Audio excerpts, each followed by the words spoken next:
Yes. ROMEOs, especially ROMEOs. Welcome. Hey, And I start off by saying it's Romeo Day. And over to you. You are correct. And I will remind you that Every day is a Romeo Day. That's what we want. So welcome, Romeos. Welcome to our viewers. Welcome, everyone. Welcome, one and all. hey, I put on a pair of pants today. Fantastic. Yay. Don't show people. They may tune out. Anyway, as usual, thank you for joining us. And we hope you'll find this episode entertaining, enjoyable. Guys, we got a suggestion from one of our viewers, listeners. And I'm going to table it, and hopefully Listeners. Nice. you'll think it's as good an idea as I am. So the topic for today that's being suggested is, where do you get your news and how does it affect you? Sound like fun? It's a lot of fun. I'm really impressed. Thank you to the viewers for doing this. Dominic, Keen? Oh, yeah. Love it. Nuren? You're assuming that I get news. No, I don't, but you'll have an opinion because you Exactly. always do. That is true. Okay, so I would say the most enthusiastic response came from Aki. So Aki, why don't you get us started? Where do I get my news from? Different sources. Well, generic. You can talk about yourself. You can talk about, broadly speaking, where people get their news. Okay, so obviously, I think most people, they have their preferred platforms, and that's what they rely on, and that's the only view that they will be open to, which of course creates other problems that we can talk about. I think that we have to look at. We have to look at what is it that we want to be able to learn, and what is it that we want to be able to share. And for most people, that's very limited. I mean, most people are just they're into their tunnel vision. Hang on. Didn't he ask a question? So I'm getting to it. your So I news? get my news from a variety So of you've sources. just been- I get my news from you guys. You've been pontificating. God. I get my news from Romeos. You're screwed. I get my news also from other sources, and- but Romeos are a big part of my news And collection. that's where the trouble begins. And this is where it goes downhill. No, we give you the color commentary. We don't make the news or we don't report the news. Where do you get the first reporting? When you hear that something came down. Look, when you hear that the Pope called gay people fagotinis or whatever the hell he called them. You guys, that example, that was again from you guys. Look, Trust. Trust it. all media. So I read the paper. Yeah, I'm old fashioned. I still read the paper. What's that? Exactly. To our listeners. Hang on. Network news. To our listeners, a newspaper is a piece of paper that has stuff on it that you it's can't make it the bigger. digital version. The digital version. There's some really good newspapers like The Guardian that I really like to follow. Okay. I'd like to hear what the other side, being Fox News, what they have to say. The other side. The other absolutely. side. Whose other side? The other side of the progressive, civilized, liberal side That you are. that I am. Okay. Wow. So you've actually Thank you for clarifying. My pleasure. you've bucketized yourself. Interesting. And a plug for the CBC, Heather Hiscox, the CBC morning. There's no need to bring in I just organs want into the to. conversation. You asked the question, and there's something that's a good newscast, and it's. What about news that emanates from Europe or the Middle East or the Far East? BBC, Al Jazeera? Al Jazeera, BBC. Look, there's you have Don't to. laugh. They're a good organization for If you- news. the world is very complicated, and you should be accessing different media for sure. And which ones do you trust? That's now. a very good question. I don't trust any of them. I take them all with a grain of salt. It's just the degrees of grain that are in How much question. salt? How much seasoning you apply to the news? Wait a second. Hang on. This is problematic. So you get your news from a bunch of sources and you don't trust any of them anymore. Wow. I filter. 20 years ago, would anyone have said that? No, Walter Cronkite, of course. Walter Cronkite was God. but- I think Walter Cronkite was more than 20 years ago. Probably. Point is Right, taken. but 40 years ago. But anyway, that's a problem. We need to discuss that fact afterwards because that is why society and civilization is going to crumble. Naren, why afterwards? There's no time like the present. Discuss. I just did. This is terrible. This is fucking terrible. So you have your preferred news, but you don't trust any of them. So you filter everything through your own brain. But don't we all? So hang on. No. What choice do you have today? No. Okay, but what I'm saying now, this is the reason why everyone does their own research. This is why we no longer have something that is verifiably true anymore, because everyone nuances everything that they listen to, and then they project their own thoughts and their own feelings into news or into facts and turn them into unfacts or new facts or alternate facts, as some crazy people said a few years ago. And we can't agree on anything anymore. And this is where we are as a society. So I'm going to illustrate your point. I've agreed with most of what you've said, but I'm not going to agree with everything, because you said that's why people do their own research. Yeah. People don't do research. People do search. Yeah. Exactly. There's a big difference. Big difference. Big Exactly. difference. Yeah. Exactly. Fine. I'll give you that point 100%. Okay. Dominic. So me personally, till about 5 or 6 years ago, religiously every night I would listen to the news on TV. No more. Which news? The national news. Okay, so local, national news. Local national news. No more. So since then, I have the advantage I speak 3 languages. Sorry. So you said local national news. Well, yeah. So state-owned media? Not state-owned. No. This was private. Private, independent Yeah. media. Okay. So nowadays, strictly online. I have the advantage I speak 3 languages, so I go to the Italian, French, and English. And to the point of Aki, I don't trust any of them. I try to find consistencies Exactly. in all 3. And then, you have to be... So when you say consistencies, what are the consistencies you're looking for? Well, in terms of the content or conclusions or whatever, one is a coincidence, 2, 3, say, okay, maybe there's a common trait here, and, at least you can trust some of it. Right. Because at some point you have to trust some of it, to make up your mind about certain things. And I pay more attention to the on-site reporting. I mean, the news organizations that actually make the effort to go where the news is happening, where what the situation is, to go to the front lines, to be on site.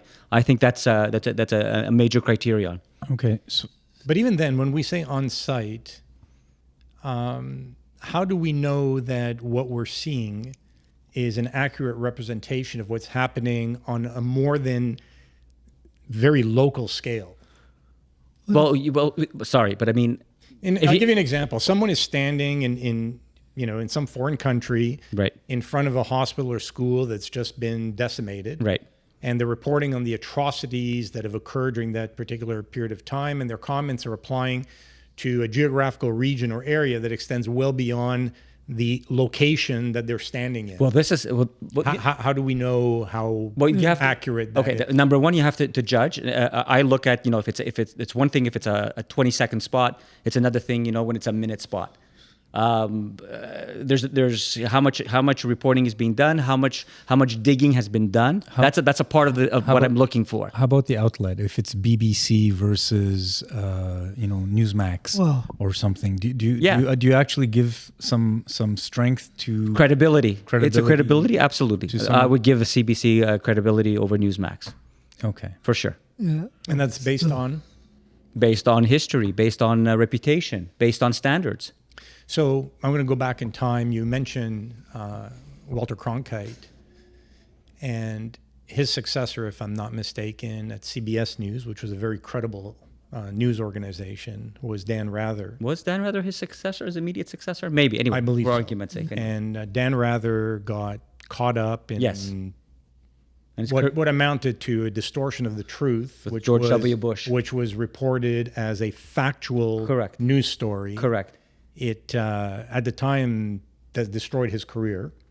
It had a tarnishing impact on the reputation of CBS News, which was one of the most highly regarded news agencies, certainly in America.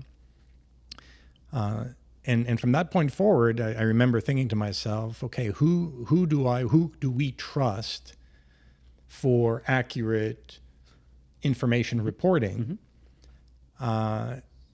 And in the years that have passed since, I think what's been continuously reinforced in my mind is, and you guys made the point earlier, I don't think you can entirely trust anyone to report information accurately. So may I make a... So never has the information traveled as rapidly as it does today. We essentially have, in the form of anyone who owns a cell phone, which is the majority of people on this planet today, reporters who are capturing events as they occur in real time, feeding them into various media inlets and outlets. And then there are people who choose to add commentary to the images. And that serves as news, and it's being broadcast simultaneously through a number of different media channels, outlets around the world. It seems that there's a tendency today for people to gravitate towards a narrative in the form of what should be objective reporting of information has become a narrative that people will gravitate to if the story being told aligns with their belief system. Or the comments that are being made about a story. So the panels. So any outlet that formulates or puts together a panel to discuss something, to me, is garbage. Because that is all opinion. And it has nothing to do with the story, because all of it has to do with the opinions of the panelists that they've brought together and whatever baggage or whatever controversy they want to put on air for that moment. So I'm going to differ with you on this point, if for no other reason to remind us and remind our audience that opinions do matter. And that's the reason why the ROMEO podcast exists.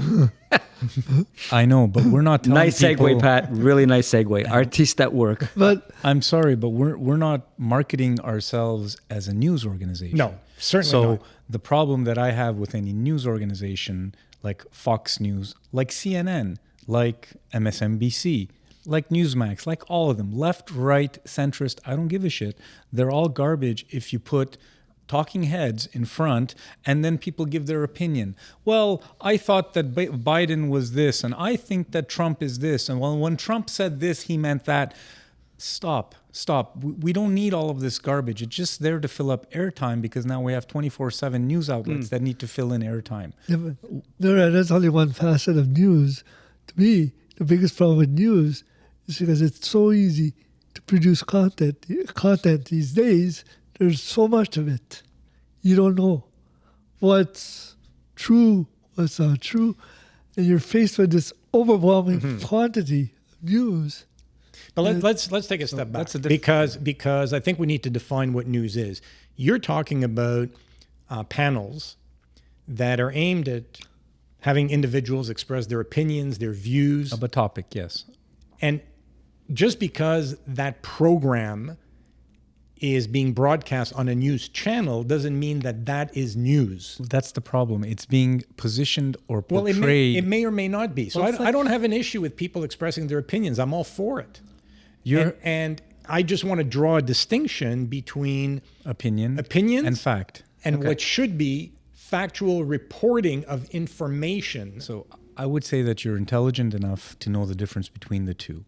And we've talked about this in the past with respect to people and the human pyramid, which is folks who can understand and figure out the difference between opinion and news, and other people who just think that all of it is news. And unfortunately, you have a lot of people, and I don't know what the percentage is, but there are a lot of people who actually think that what they're listening to when they listen to Sean Hannity on Fox News, which is the name of the station, that what he's talking about is news, and it is not. It's all his opinion, and that's that's not a problem. But it shouldn't. Don't call it news. Yeah, but don't call it news, and don't portray it as news, and don't position it as fact and factual when all of it is opinion. Yeah. And the problem is it's muddied the waters so badly that people are now searching out the information that they're biased towards so that it can reinforce their existing beliefs. And that is not good for humanity because it polarizes us and it further polarizes So the solution for you would be go back to the old way news with the professional journalists, anchor journalists reporting. That's the kind of news format that you're advocating for. Well, unfortunately, Pandora's box is open, and I don't think we'll ever get back to that because now, as Dominic said, it's been democratized.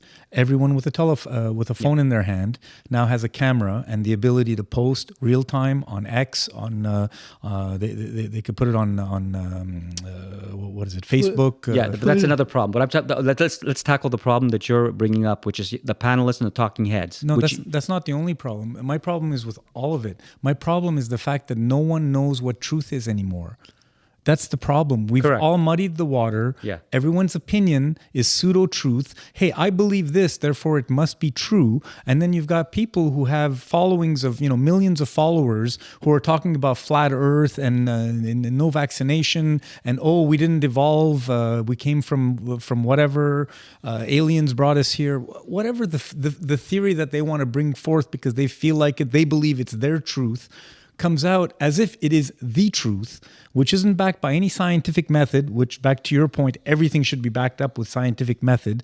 People don't understand what that is. People don't understand what scientific method is. When COVID came out and they were trying to figure out what to do and they did a shitty job in the beginning, they didn't understand that's how science works until you figure stuff out and get feedback and whatever, all of this stuff. This needs to be taught and it needs to be taken throughout our upbringing as people, because right now we're screwed. So there's no news source for you that you will rely on, or So that you will depend on. I'm glad you asked. My main news source up until very recently has been late night talk shows. Mm-hmm. And why is that? Because they reflect back the topical news of the day in a satirical way, and I like my news in a satirical way because I like to make fun of people as well, especially when stupid shit happens. I know, but that's political bias in the extreme. I mean, the talk shows we know. I mean, that all comes from their political bias. No, the jokes are political. Even the monologues. Well, of course, but the topics are factual. I have the ability to separate the jokes and the bias from the topic. If Joe Biden fell, can't walk straight, or he's But those programs are no more credible than some of the, and you lean towards right-wing oriented news media outlets that provide a whole lot of opinions and half-truths. I didn't finish though. Yeah. So let me finish. I don't really take a lot of stock in any of this stuff. Mm-hmm. And what I tend to do is on my phone, I'll start looking at articles that I see from any news organization which doesn't put its headline in a clickbait fashion. Here is the reason why the EU didn't do whatever. If you do this, you can do anything that's clickbait. I'll never click on because I think it's garbage. And if someone decides, whether it's Reuters, whether it's Associated Press, I have BBC and those other two, and I also have CNN. I also have Google News. So whatever article is actually a title of an article that's titled properly and isn't titled as a clickbait, I will click on and I will read. And that's where I get my news. Okay, and how do you distinguish, in your mind, give us an example of what would be like a legitimate headline versus clickbait? A clickbait is anything that doesn't give you any information besides just one little tidbit topic that wants you to click on it to get more. Here's the reason why Marine Le Pen won whatever. Instead of saying, Marine Le Pen won 35% of the vote, whatever. The point you're making is that a lot of the news, they're reporting on events. And they're pretty much, there's not much they can do on that. Now, what you're mentioning as a clickbait, that's an opinion. Exactly, and I don't want to have anything to do with that. So when you look at the news, I mean, I haven't looked at the news on TV. It's mostly events. Tornado here, hurricane, and things like that. That pretty much, you can rely on that. And that's what I don't think you can. I don't think you can because every facet of news today is sensationalized. Oh, yeah. It could so be whether it's a weather event, natural disaster, political uprising, whatever it is, has to be sensationalized because it's all about attracting an audience and maximizing advertising revenues. Yeah, going above the noise of everything else. Because there used to be a time, very important, network news back 40 years ago, the Walter Cronkite era, which wasn't about money. It wasn't about profits. Now it's the pendulum has swung completely in the opposite direction, where news is like any other, production, and you need to have ratings and you need to bring in advertising dollars. And that's why I don't trust it. And I stay away from any headline, like I said, which is just, it's a clickbait headline. It's like, screw you. I know that the body of that story is not going to satisfy me because of the way it's positioned to me in that little, whatever box before I click on it. So we've talked about a personal perspective. Where do we individually get our news and so on? Where do you think the majority of the population today and in Western civilization get their news? Social media, Yeah, TikTok. TikTok, Facebook. Yeah, exactly. Sorry. A local reference, folks. Well, maybe we'll get to it at some point. Yeah, well, I think My babysitter. Oh, I said too much. And unfortunately, because of social media, it's all these quick tidbits of 30 seconds, a minute. You don't get the whole picture. People think, well, it's got to be true. It's got to be right. So Well, I'm not sure people have the patience or attention span today to delve into the whole picture. Oh, you're right. regardless. Nuance is hard. Yeah. So social media, and what role does AI play today, and what role do we expect it to play as we, God help us. yeah. expand on that thought? Well, God help us. There's so much misinformation out there. And we were freaking out when folks were able to use Photoshop and Photoshop pictures. Yeah. Now they're able to take a video of someone or someone's voice snippet for 2 minutes and provide identical audio. And now fairly good video to go with that audio. In a few years, you're not going to be able to distinguish the video audio picture from reality. Yeah, So it's very scary. Exactly. So what are the implications? the for implication society? is no one is going to be able to trust. It's a free for all. anything. It's going to be a free for all. So when no one trusts anyone, it's anarchy. And I think that we have a path towards that type of anarchy and that type of future. We discussed this in the past. Part of me is very optimistic, but there's a real dark side that's out there that can lead us to an extremely bad civil war type of path. On the other hand, the big companies like the Googles, Microsoft, are working on software to identify all these fakes. And it's come a long way. So that's going to help. I mean, technology is going to help also. I agree. Well, it's a cat and mouse thing, right? Exactly. It is but it's a big cat and mouse. risk. Yeah, of course. Of course. But, And it's going to ruin a lot of lives. Oh, like you said, it could even lead to wars. I think it has a high probability. I We have agree. an election that's coming out I agree. in the U.S. in the next several months that could be very, very, very Destructive. well, it's interesting in multiple ways. Yeah. And I'm sure that AI-generated misinformation is out there now and is going to continue to proliferate as we get closer to the on the election. other hand, if it gets to that level, then everybody is going to be aware that you can't rely on this. So it's interesting because everything that we've discussed till now really centers around the evolution, if you will, of how news is reported and consumed in Western society. What about in countries where the media is largely state-owned, operated, and or controlled? What are the implications? What implications are we talking about? Well, more. Well, it used to be that in Western society, we had greater trust in news.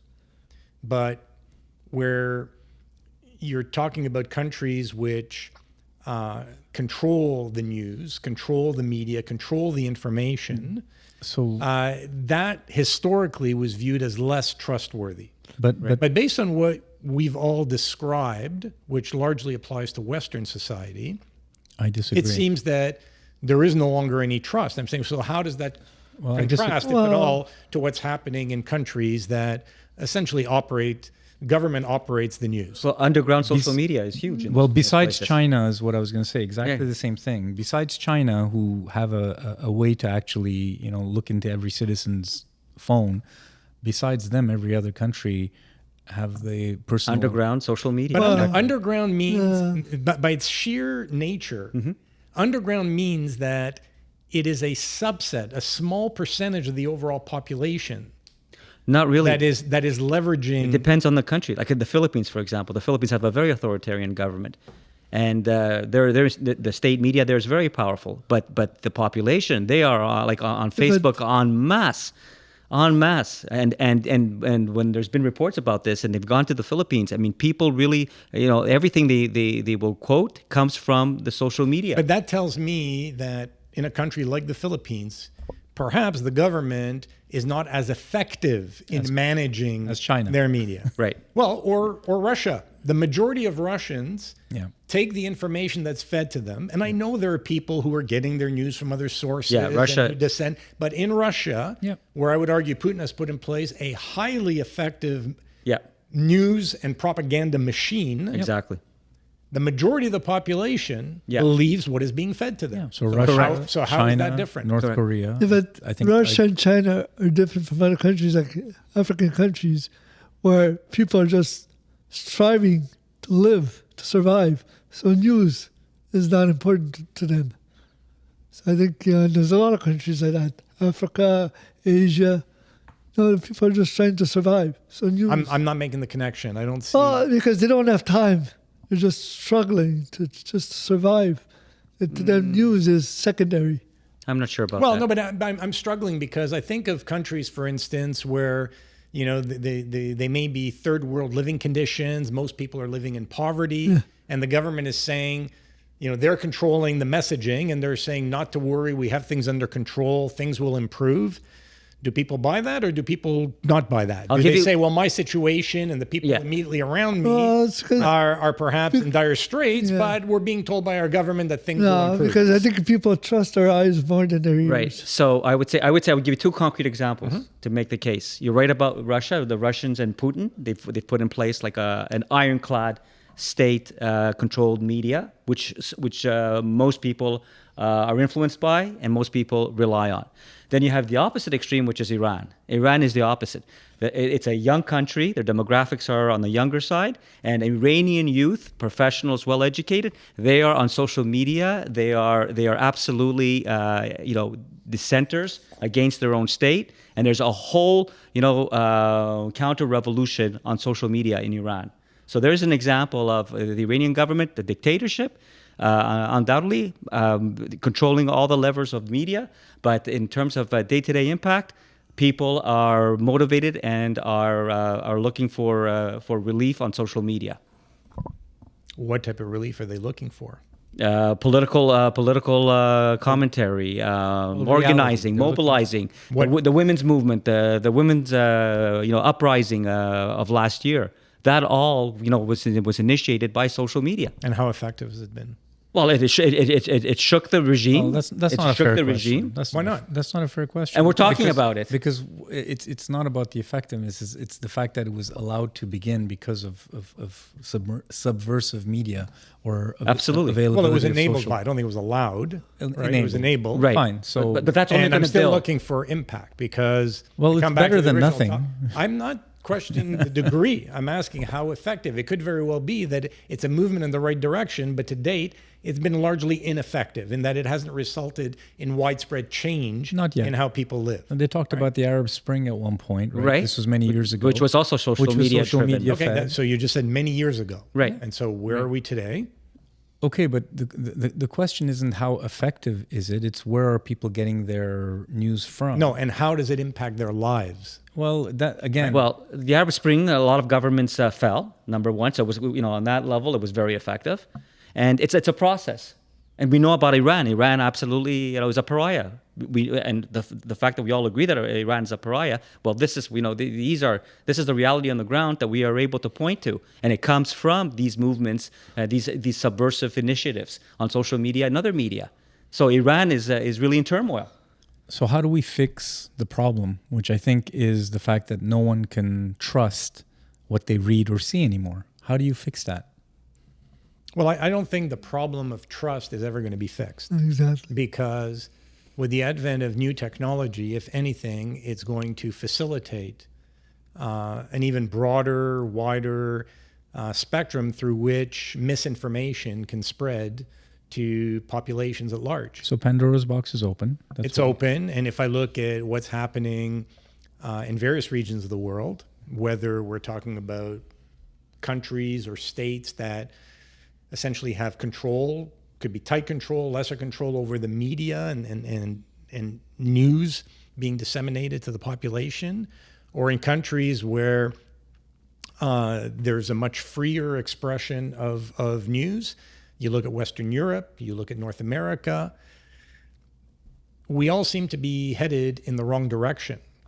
And what I mean by that is, so long as you have a strong positive correlation between people's desire to consume news and information from outlets that are going to be providing a narrative that aligns closely to their belief system, then when you look at the most recent elections in the European Union, if you look at the tendencies, not only there, but with the upcoming US election, you look at what's happening in countries like Canada, I see the situation globally, regardless of what the ideology or political system is, I see the situation worsening, certainly for the foreseeable future. I don't think we can hope to address the situation in terms of fixing it, as you put it. I think the best that we can hope for is that some of the technology that's emerging will be, and I think Dominic touched on this, will be put to better use in order to provide perhaps a Screening. screening for one, but also a reporting mechanism whereby individuals, again, in regions of the world where you can have access to the information freely and independently, will be able to consume that information in a way that helps improve the level of trust or confidence that they have in it. So that's, I think, the best that we can hope for And the education. foreseeable future. So certified non-AI content. Someone's going to put a stamp on something that says this is certified non-AI content. AI is not necessarily negative if it's you're going creating back, content, it is. Well, AI doesn't necessarily have to create content. It can aggregate content. It can consolidate content in a biased way. in a systemic manner Yeah. that is unbiased, and then reports it in a way where people can consume it more confidently. I'm not saying that that's where it's headed initially. I thought you were going in the exact opposite direction, which is, yes, you can use AI to consolidate news that's going to actually back up your opinion. So I'm sure people will use AI in that respect more often. I agree with you. Not only more often, it'll doing happen it now. there first. Yeah. It's happening already. Exactly. If anything, I'm going to say I could be hopeful about the fact that that same technology could be put to better use and eventually leads to information being provided in a manner that inspires greater trust and confidence than it currently does. So it kind of checks itself. I'm not saying it will. I'm saying the potential is there for that to happen. But on a macro level, are news that critical now? Do we still need them? 100%. How do you formulate an opinion on something if you don't know the facts surrounding it? And if the news isn't giving you those facts, then you can't formulate a correct opinion. There's a lot of, I think it's more fundamental than that. Information is power. yeah, that I agree, but Information is power. And so what is news? News is information. wow, but it's not the only information. News. Information can come from other sources that are not news sources. Yeah, social media. I don't disagree. The distinction I'll make is that in theory, not in practice today, news should be information that is unbiased and accurately presented and reported to individuals who then form their own opinions. Yeah, exactly. What we have today is news being delivered where opinions have already been formed, information has been manipulated, and is being presented in a way as to which to reinforce individual beliefs and opinions. I mean, There's an important distinction. Right, we've always had media standards. We've always had like standards for professionalism. In the past. And journalism was governed by a code of professional Ethics. and so forth. Yeah. Right. So has that ever been updated considering how the Updated. No one looks at it anymore. well, that's it. Exactly. And that's, I think, because there is a definition, a theoretical definition of what good journalism and proper journalism should be. And that should be the That's gone, right? a building block. It's gone. Well, we have to bring it back. Like, you can't be, like Fox News. There's nothing Not new. only Fox, MSNBC does the same thing on the left side. Yeah, Right? perhaps, but you won't have an. I'm sorry, but I'm just going to say this. If you were on this side of the table, you might have. Let me just say this on MSNBC, and on CNN. Okay, there will be criticism of Democrats. There will be criticism of liberals. There will be criticism of wokeism. You will hear that. Not to the extent that will satisfy us, but that does occur there. On the other side, you never ever. I mean, when you have one of their main anchors, You're just who uses he provides a video that a presidential candidate will post on his, in his rallies, a video of support, a so-called journalist that provides a video of support for a candidate, that's crossing all the lines. Yeah, but Aki, again, it's opinion. It's not news. So this is what I'm saying. That doesn't qualify. So what they've done is they've blurred the lines. Let's go back to tightening. Let's start off again. Tightening for the profession, for journalism. What are your responsibilities, what's your code of ethics? So Aki, the reason you can't do that anymore Why? is because we have a 24/7 news cycle, and they need content because the channel is on now all the time. Before you had CBS, NBC, ABC in the US, before Fox even came around, and you had these three stations. Hang on, that had their news for 1 hour at 6 o'clock every night. But I would say, like, what percentage? I mean, the main so-called news and information purveyors. I mean, what percentage of the whole market are we talking about? There must be at least 50%. No. Who are you talking about? I'm talking about news organizations. I'm talking about content producers. I'm talking about the CNNs, the online news purveyors. It's a mixed. It's a hodgepodge of platforms. But just because news is a word that is used in their nomenclature doesn't mean that they're legitimate news outlets. Correct. To me, all the organizations you named or mentioned are in the entertainment business. Yeah, exactly. So let's go back. So all I'm saying, besides Reuters, Associated Press, they're not using the same So they don't have a channel. Entities. What I want to say is, let me be more clear if I can. What I'm trying to say is those organizations that are in the business, most of their work is about communicating information. Those organizations should be subject to some sort of standards. That should be you can't catch everybody. So you want regulation? I want regulation. Absolutely, but there's something called the First Amendment, and we're overly regulated. More regulation is not always the answer. So where do we start then, guys? So we've laid out what the reality is and the challenges are and the risks are. So where do you begin? How do you rein this in and try to put some order into it? You don't. Pandora's box. It's done. So it's done. What people need to do. So what we need to do is educate our children to understand the difference. That's the other part of it. To understand the difference between opinion and fact. That's another part of it. It's like, hey, little Billy, when someone gives you their opinion, this is what it sounds like. When it's a fact, it's a fact. This is a cup. This isn't a racist cup. This isn't a cup that's filled with, we believe it was made in China, therefore there's lead in it, so you shouldn't drink in it. That's what I think.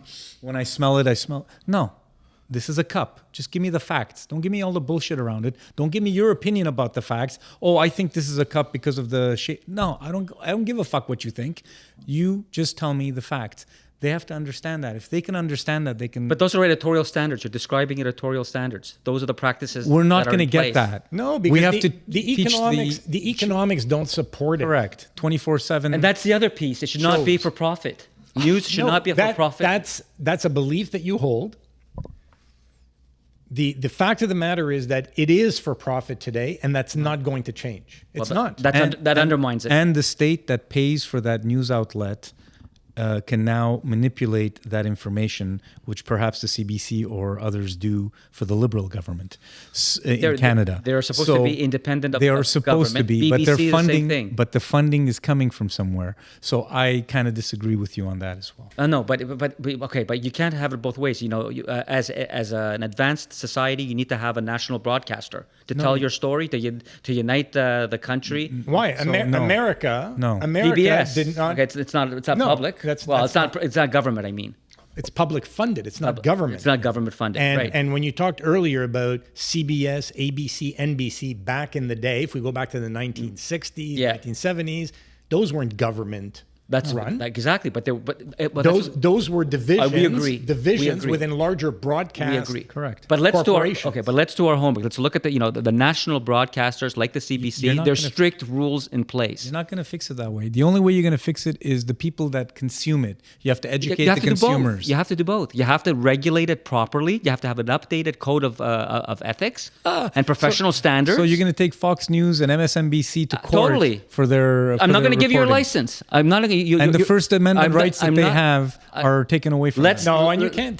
This whole idea of regulate, we're overly regulated as it is. No. That's not the Well- answer. well- and clearly it doesn't solve the problem. You need some regulation in society. I'm sorry, whether it's in You're journalism. talking whether, about standards, not regulation. Give them standards and give them a Well, who's going to report oversee card. the standards? Or who's going to? It doesn't Give have to them be a- the government. I don't care. It could be their own professional order. Give them a report card. Say, hey, MSNBC gets a C minus. Hey, Fox News gets a D Who's minus. assessing? Well, put together someone to Who's assess it. assessing? But all the way through, look, you have the Supreme Court of the United States who are God help passing us. judgments that are largely influenced by their individual ideologies. I know, it's terrible. That's No, but it's terrible. It is what it is. Whether you agree with it or disagree, it is what it is. It is. Yeah, you're right. And that's So, why so we're don't all talk going to to hell me in a about- handbasket. Don't talk to me about standards and regulations and Educate the consumer. Educate the consumers. That's the only way we're going to do It should be like a cornerstone of our education system. Yeah, well, they should be. So just the way they're teaching kids how to do research, how to figure out how to use AI in a proper way, how to check that the outputs that AI has given you are factual and you can actually get the references behind them and all of that. That's one thing, but you should also be teaching kids how to consume. It should be news. a core course. Yeah, and I think I over agree. time that's going to. I'm happy to start there. I think it's the only way we can. I'm happy to start there. because Pandora's box, by definition, means you can't close it anymore. I'm happy. We're there. So I'm still going to go back to these. All of these, especially the so-called news organizations, they are still certified. They still have to receive a license from the state. So, What? well, of course. Really? Newsmax has a license from the state? I'm not saying Newsmax, but there's certain regulatory requirements if you're going to be on television or if you're going to be a media platform. No, what they rely on is libel suits if they say something that's inaccurate. I think it's the law that keeps them going. Okay, so in some Like places, Dominion some places, voting machines and stuff. yes, but in some places, if you're going to be on public airwaves, you need to be certified. You need to have a license from What's the a state. public airwave? Can you tell me what a public airwave the is? internet is the public airwave. The public airwave, which is not regulated Right, at all. broadcasting. They don't do conventional that broadcasting. anymore. Well, We just finished saying the majority of the population I can't- gets information and their so-called news from social media. you need to look. I'm sorry. The I think interwebs. I am making the case that there has to be some sort of regulatory system in place. Mussolini. In order, Mussolini. Okay, that's not a good example. Not exactly a free media advocate, but that's another story. But there should be. I mean, go back to when there were licenses. We do have in this country. We do have it. In other advanced countries, there are regulatory communications committees that are independent of the government. But Aki, just one question. that are- Do you believe that could even work? And that provide oversight. I don't know. We have to start somewhere. You need to have some oversight. I know, but Aki, you don't start from a place that's not going to work. That's not going to work. What you're suggesting is not. It just can't work. No, and it can't work. And part of it is that you have to have a system that works regardless of the ideology of the party or individual who's in power. Exactly. Yes, of course. Because the moment Independent. it changes, Independent. but independence is going away. Look at the Federal Reserve Well, in the U.S. No, the noise level is deafening around how certain political leaders or aspiring leaders want to completely radicalize systems because they're not aligned to their ideology, their way of thinking, their way of doing things. Yes. That's right. And that's where you say the genie's out of the right. bottle. The, Pandora's box has been That's right. opened. Whatever So term, expression, analogy you we're- want to we're use. well, these are the policies, and these are the positions that we want our elected officials to be taking and to be looking at. Clearly not. Well, that's That's what you would like. what I would like. Absolutely. So yeah. It's not representative of the broader population. So in the scheme of homelessness, in the scheme of overtaxation, in the scheme of all of the other things that are wrong with the country, you want our politicians to tackle all of those things. And on top of that, you want them to also tackle the fact that the news you're getting is kind of biased. So where do you think that fits in the list of the shit that politicians have to do? Are you a society of law and order? Are you a society of laws? Are we ever this gonna has get nothing to do with No, the but law. that's it. That's it. That's the DNA. Listen, all the things that you described are these are actions that you have to but address. actually, you have to be realistic. But what's your DNA? You have to be realistic about what is actually going to get tackled and done versus not. Nuran, but this is not new territory. We have a tradition here of again having again what I call the public airwaves, what I call There's no such thing for anymore. public communications. Let's start with let's start somewhere. I understand that we can't have a solution for the wide array of media that's out there. Yeah, but let's start somewhere. Okay, but I'm not personally prepared to start Without a plan. with government and political leaders who are feeding us lies every freaking day, being the ones who are going to hold news agencies we've done it. accountable for delivering information in an open, fair, unbiased manner. I'm not asking. I don't see that happening.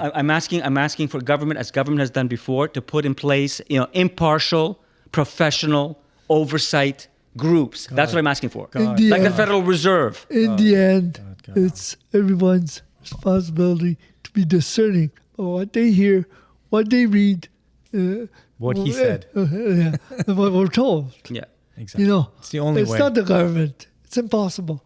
The quantity out there is too much. But most people today in our society are lacking the skills to do what you just described. And that comes back to a education. point Nuran made earlier, which is incorporate that into the whole educational system. You have to. You have to. And in the next 15 to 20 years, we'll hopefully have an educated enough society, at least from the bottom up, that's going to be able to figure out what's crap and what's not. Because you can't tackle the sources. And by the way, how about all the misinformation that's coming from cyber attacks and from shit that the Russian and Iranian and North Korean and Chinese hackers are putting into the system, into the election processes of other countries, what the CIA has done for years and years. So your only response or your only suggestion is education and educate. The only way that's it. Okay. It's the only way. And you all agree. That's it. Because anything else that you do, you're going to be pissing in the wind. You're going to be throwing